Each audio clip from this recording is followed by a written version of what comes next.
Hello from CNN London. I'm Monita Rajpal. This is World Report. Greece's prime minister at this hour is in Paris for talks with French leaders. Back home, his 4-month-old government is facing a revolt by civil servants. They are angry at his efforts to put the country's finances in order. Journalist Nicole Itano joins us now on the phone from Athens, where striking workers are holding a protest march. Nicole, how is this strike affecting the city?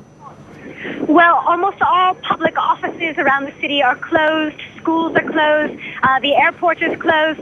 And this is really a show of force by civil servants in London. In other news, Toyota is estimating its massive brake and gas pedal recalls will cost the company about $2 billion. But some experts think the price tag from legal settlements could top that number. And there's now word of complaints involving the Toyota Corolla, Toyota's second most popular model.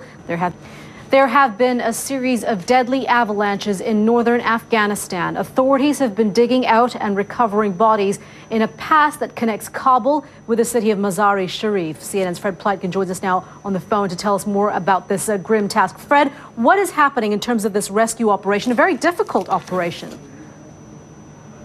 In other stories here on CNN, as the Iranian government prepares for more street demonstrations tomorrow, pressure from outside Iran's borders may be building in an effort to curb Tehran's nuclear ambitions. Washington reportedly is working on a series of sanctions.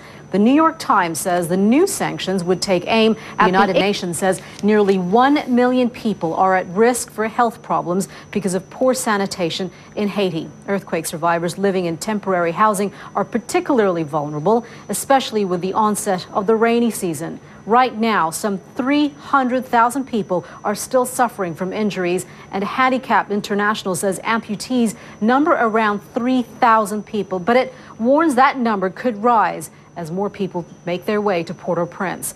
Hunger is another huge problem facing quake survivors, especially outside the capital. CNN's John. And as you can see, a very snowy White House. It is early morning, around 6:15 local time. A second winter wallop is hitting the city in less than a week. The U.S. Capitol will see federal offices closed for the third straight day today. Well, joining us now live is CNN's Reynolds Wolf at Washington's National Mall. Reynolds.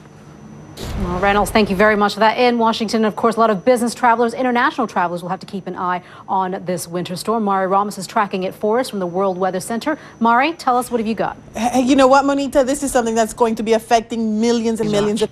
After some careful maneuvering at speeds of 28,000 kilometers per hour, the Space Shuttle Endeavour has safely linked up with the International Space Station. The 6-member shuttle crew is delivering equipment to add on. Monita Rajpal in London. World Sport is next.